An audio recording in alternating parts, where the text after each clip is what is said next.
Esta llanura fue el escenario donde Aníbal dirigió a su ejército cartaginés contra la poderosa Roma en el año 216 a.C. Soy Matthew Settle. Más de 100.000 hombres lucharon aquí en una batalla definitiva. Más de la mitad de ellos murieron en este lugar, en Canas. Actualmente esta tierra es parte de Puglia, en el sur de Italia.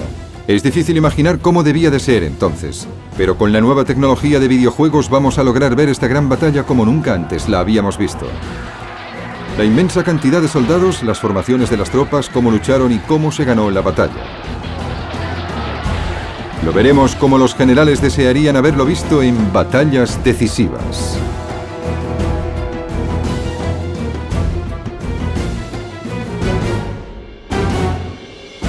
Batallas decisivas. Canas. Esto es lo que queda de la ciudad romana de Canas. Pero hace 2000 años, en estos campos, las legiones más poderosas de Roma lucharon contra una de las mejores mentes militares de la historia, Aníbal, comandante de los ejércitos de la gran ciudad comercial de Cartago. En el año 250 a.C., Roma dominaba ya la totalidad de Italia, pero quería expandir su poderío al mar Mediterráneo. Sin embargo, existía la rica ciudad de Cartago, en la costa norte de África, con la que debía competir. El problema no era que el Mediterráneo fuese demasiado pequeño para que coexistieran dos potencias rivales. Lo que ocurría era que Cartago tenía planes para Sicilia e Hispania y Roma los tenía para el norte de África. Durante 24 años, las dos grandes potencias se enzarzaron en una sangrienta guerra por el control de Sicilia. Cartago fue finalmente vencida y Roma le impuso unas durísimas condiciones para la paz. Amílcar, el general cartaginés en Sicilia, entró en cólera. Cuando se hicieron sacrificios a los dioses cartagineses, llevó a su hijo de 9 años ante el altar y le hizo jurar que siempre odiaría a los romanos. Ese niño era Aníbal, y jamás olvidó su promesa. Cuando Amílcar murió, el poder pasó primero a su yerno, Asdrúbal, y después, cuando este fue asesinado, recayó en su hijo Aníbal. Cartago estaba siempre endeudada con Roma. Perdió gran parte de su territorio. Así que decidieron fundar una provincia sólida y rica en Hispania y crear al mismo tiempo un ejército muy poderoso. A Roma le preocupaba la ascensión de Cartago y buscaba alguna excusa para volver a derrotar a su viejo enemigo. Cuando Aníbal atacó una ciudad hispana aliada de Roma, encontraron la excusa perfecta para declarar la guerra. Fue Aníbal quien atacó primero.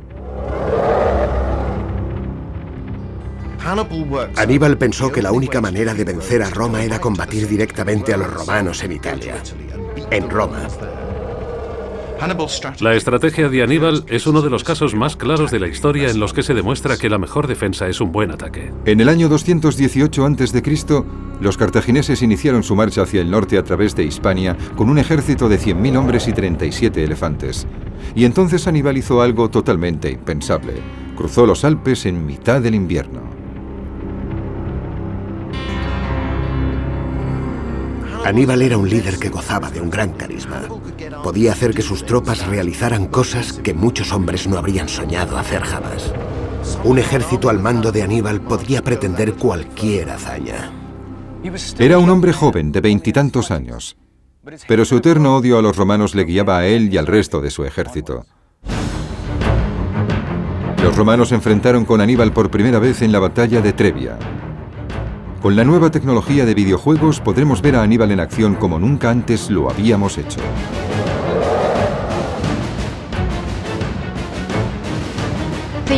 La importancia de los elefantes no se debe subestimar.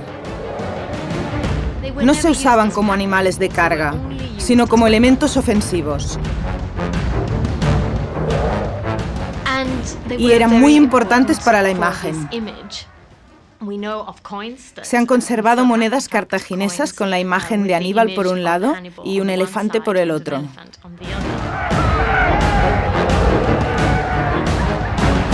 Las legiones romanas fueron vencidas por el ejército de Aníbal y por sus elefantes de guerra. Al año siguiente ocurrió lo mismo en el lago Trasimeno. Roma envió un segundo ejército que sufrió una segunda derrota. Parecía que nada podía detener a Aníbal.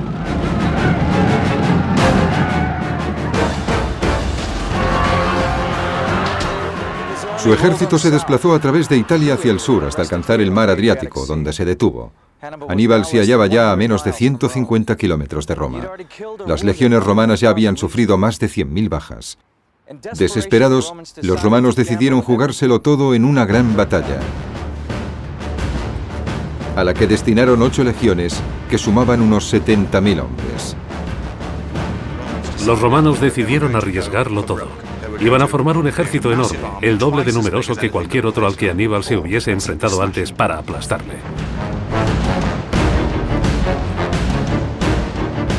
El 2 de agosto del 216 a.C., el poderoso ejército romano encontró a Aníbal cerca de la ciudad de Canas.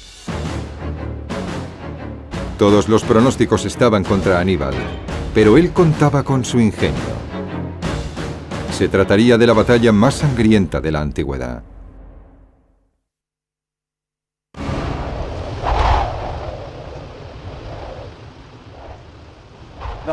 El viento cálido sopla en la llanura de Canas igual que hace 2000 años.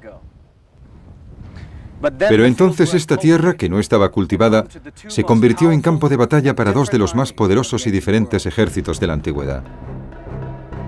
Estaba en juego el control del Mediterráneo y el futuro de Roma. Veamos el enorme ejército romano que se enfrentaba a Aníbal. Estaba constituido por unos 70.000 soldados, situados en 3 formaciones, divididas en cuadrados de infantería. Estas formaciones estaban diseñadas para conseguir la máxima flexibilidad, pero eran difíciles de controlar en el fragor de la batalla y se necesitaba un comandante muy experimentado para que fuesen efectivas. La posición de los soldados en esas 3 formaciones se decidía en función de la edad y la experiencia.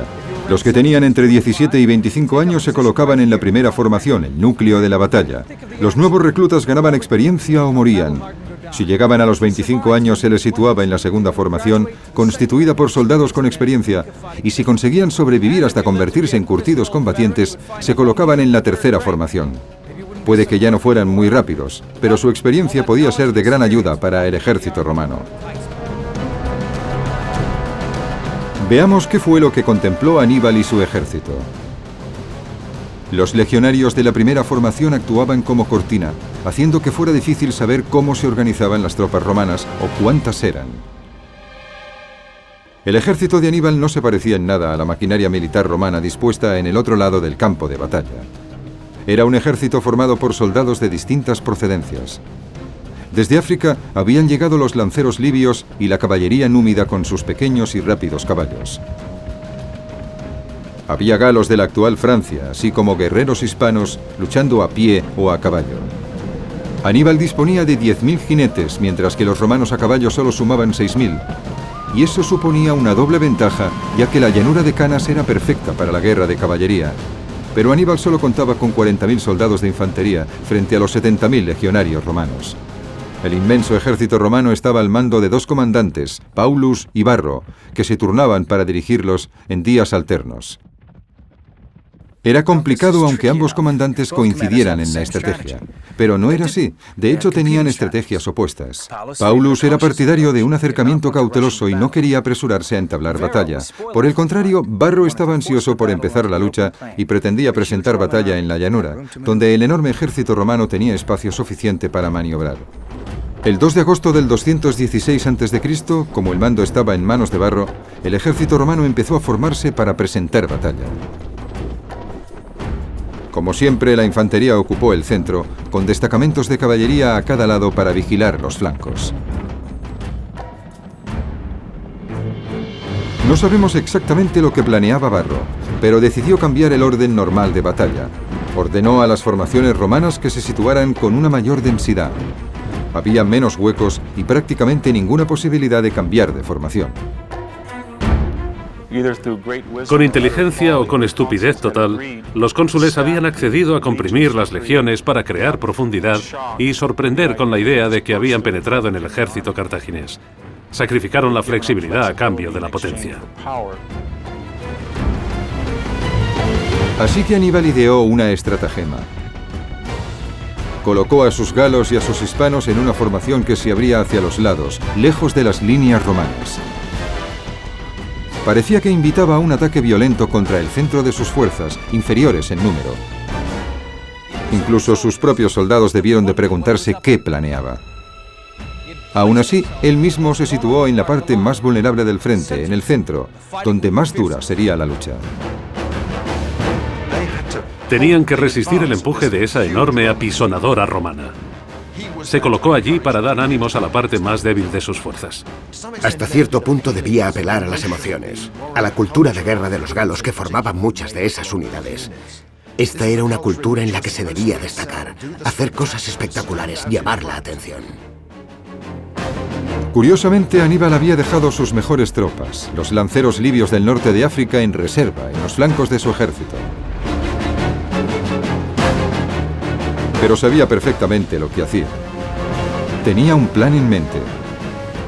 Más de 100.000 soldados y 16.000 jinetes se encontraban dispuestos en este campo de batalla de apenas 5 kilómetros cuadrados, desde la línea de árboles que bordea el río hasta aquí, la colina de Canas. De repente los romanos se pusieron en movimiento y las legiones empezaron a avanzar. Los soldados de Cartago, que solo sumaban la mitad de los romanos, se prepararon para el encuentro.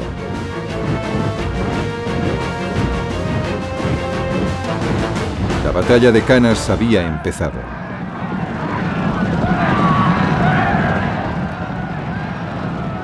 Aníbal envió a su caballería contra los jinetes romanos comandados por Paulus.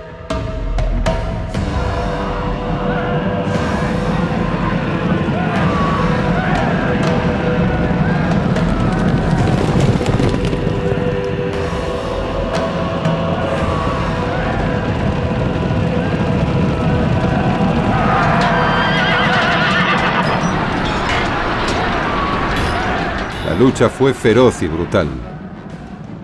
Mientras tanto, la caballería númida de Aníbal atacó el flanco izquierdo de los romanos al mando de Varro. Mientras la caballería cartaginesa y romana luchaban, las 8 legiones de infantería avanzaron hacia la posición de Aníbal. Cuando solo estaban separadas por unos 10 metros, cada legionario tiró su lanza, el pilum. Después sacaron los gladius, las pequeñas espadas fabricadas con acero de Hispania reforzado, y chocaron contra el ejército cartaginés.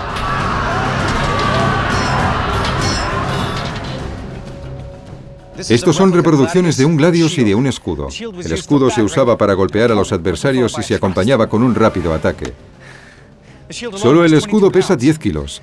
Con este calor, con este sol, soportando el peso de una armadura completa, es difícil imaginar cómo hacían para luchar durante 4 minutos, y es increíble que lo hicieran durante 4 horas.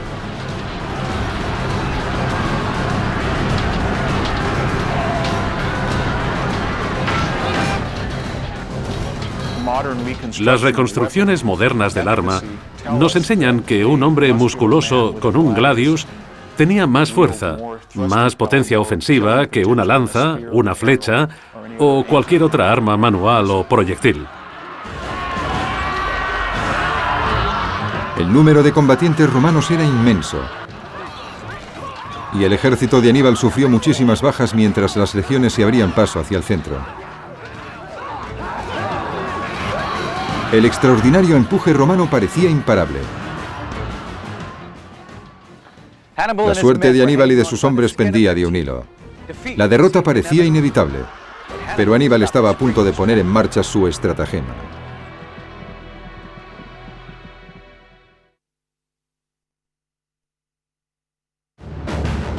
Cartago y Roma luchaban por la supremacía en el Mediterráneo.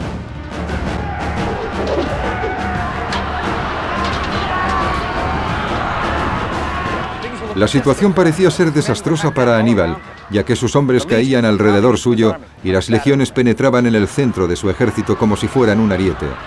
Los romanos creyeron que un empuje más les conduciría a la victoria.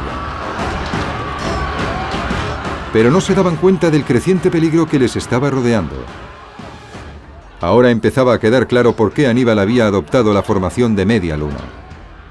Mientras la vanguardia romana penetraba por el centro de la media luna, los lanceros libios de los flancos se iban cerrando como una tenaza para atrapar a los romanos.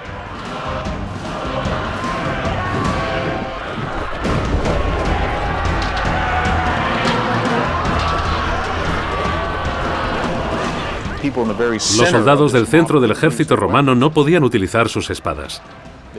Arrojaban lanzas, jabalinas y piedras contra las tropas cartaginesas, pero no podían responder adecuadamente. Se hallaban demasiado apretujados.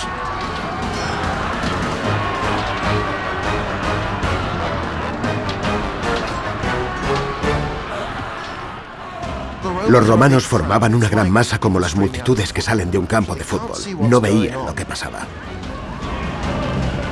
En ese momento, la caballería de Aníbal superó a los jinetes romanos por ambos flancos y empezó a rodear a las legiones. En la vanguardia, el ataque romano se estancó debido a la densidad de su formación. Y entonces la caballería cartaginesa los cercó por detrás. La trampa había funcionado. El gran ejército de Varro y Paulus había quedado totalmente rodeado.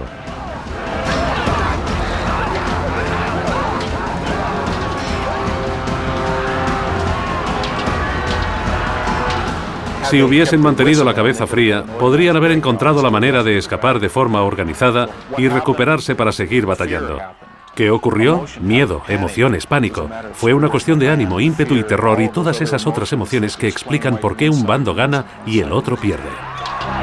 Los dos comandantes romanos participaban en la batalla dirigiendo cada uno un destacamento de caballería. Paulus, que no pretendía librar esa batalla, fue derribado del caballo. Se sentó en una roca para curarse una herida en la cabeza. Sus oficiales le dijeron que se marchara porque el ejército de Aníbal se acercaba. Se negó y unos segundos después murió bajo una lluvia de jabalinas.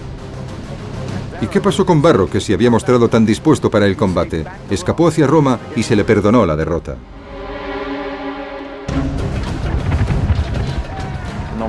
No importaba lo poco inteligente que en retrospectiva parecía haber sido para los romanos la decisión de Varro.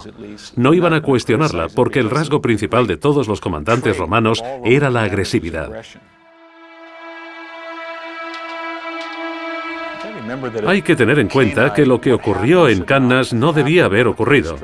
Los estrategas militares no podían prever que un ejército inferior en número pudiera rodear de forma concéntrica, por todos lados, a una fuerza numéricamente superior. Pensar que alguien como Aníbal llevara eso a la práctica era algo muy audaz y no debería haber ocurrido jamás. Por la noche, Cannas era un campo de sangre y de miembros cercenados. La batalla había durado solo 4 horas, pero casi 50.000 romanos y 10.000 cartagineses habían muerto. Unos 200 hombres por minuto. Casi un tercio de los senadores romanos, los políticos que gobernaban Roma, yacían muertos o habían sido capturados. Fue la peor derrota sufrida por Roma.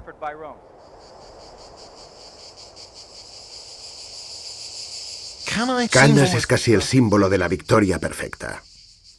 Un ejército pequeño vence a un adversario más numeroso en una llanura abierta, sin emboscadas, sin sorpresas. Aníbal, utilizando únicamente su ingenio y la preparación de sus hombres, consiguió vencer a un ejército poderoso, y no solo vencerlo, sino prácticamente destruirlo. La noticia de la derrota aterrorizó a Roma. La ciudad estaba a merced de Aníbal, pero este se negó a entrar en ella. Sus generales no podían entenderlo. El camino ya estaba abierto. ¿Por qué no acabar con los romanos de una vez por todas? La respuesta puede ser simplemente la extenuación. Aníbal había librado la batalla más dura de su vida y había perdido una gran parte de su ejército. Marchar contra Roma habría supuesto una apuesta muy arriesgada. No tenía el ejército adecuado para sitiar Roma, hacerla rendirse por hambre o asaltarla directamente. No disponía de la fuerza adecuada para conseguirlo. En lugar de eso, Aníbal recorrió toda Italia con su ejército durante 14 años más. Era demasiado débil para conquistar Roma, pero demasiado fuerte para ser vencido en batalla. Había asestado 3 golpes mortales en el corazón de Roma, pero incluso así, esta no había caído y su venganza sería terrible. Un revitalizado ejército romano atacó Cartago. Llamaron a Aníbal para organizar la defensa, pero fue vencido en Zama, en el norte de África. Le obligaron a exiliarse. Aún así, Roma le persiguió. Finalmente, en lo que hoy es Turquía, se quitó la vida envenenándose para no morir en manos de los asesinos romanos. Aníbal tenía 63 años. Los romanos pensaron que se habían deshecho de él, pero siguió viviendo en forma de leyenda. Aníbal se convirtió en una de las peores pesadillas de los romanos. Las niñeras dijeron a los niños durante siglos: Aníbal vendrá a por ti, para asustarlos. Es una figura que influyó mucho en la psique romana. Es como el lobo malo del cuento. Aníbal está ahí. Aparece casi como una fuerza elemental que cruza los Alpes, desperdiga a los ejércitos romanos y lleva a Roma hasta el límite.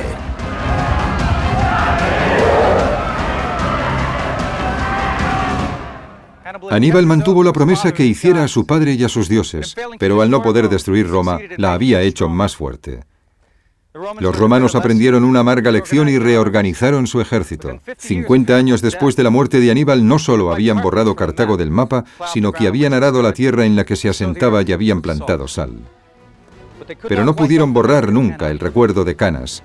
Aníbal lo había grabado con la sangre romana derramada.